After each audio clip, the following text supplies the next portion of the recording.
Time লাগে না, এটা কিন্তু তোমার প্লেয়ার চেঞ্জ হবে।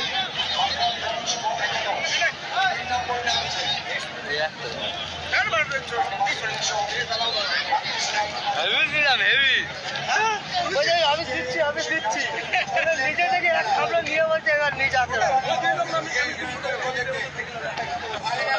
কি করবে। তবে ভালো কিন্তু একটা সুযোগ পেয়েছিল, কিন্তু এখানে ভালো সুযোগটা কিন্তু এইটা করতে হবে।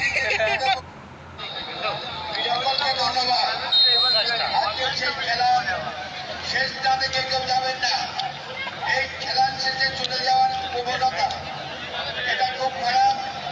ওখানকার ভাইদের বলছি সবাই একটু নাচ জমতে দেখে যাও।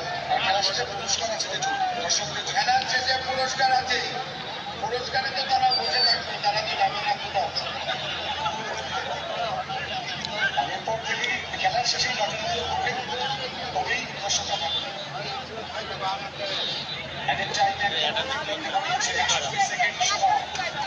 ছেড়ে দিয়েছে এটা,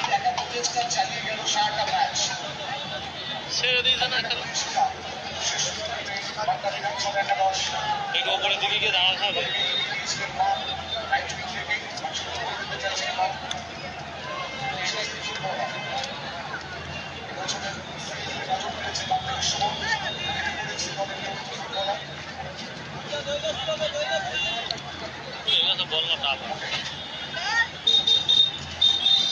মানে হাসান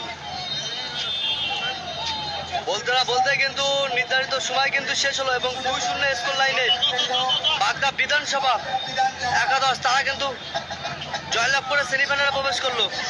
বাগদা বিধানসভা একাদশ কিন্তু 2-0 গোলে জয়লাভ করে কলকাতা পুলিশ একাদশকে পরাজিত করে কিন্তু সেমিফাইনালে প্রবেশ করলো বাগদা বিধানসভা একাদশ। তো লাইভটা এখানেই শেষ করছি, সম্ভব হলে সবাই লাইভটা একটু শেয়ার করে দেবে এবং সকলকে অসংখ্য ধন্যবাদ চাঁদপাড়া ফুটবল বেসকে ভালোবাসার জন্য, সকলকে অসংখ্য ধন্যবাদ। তো লাইভটা এখানে শেষ করছি, আর সম্ভব হলে সবাই বেশি বেশি লাইভটা শেয়ার করে সবাইকে দেখার সুযোগ করে দেবে। আমরা প্রতিদিন মাঠে আসতে বলবো।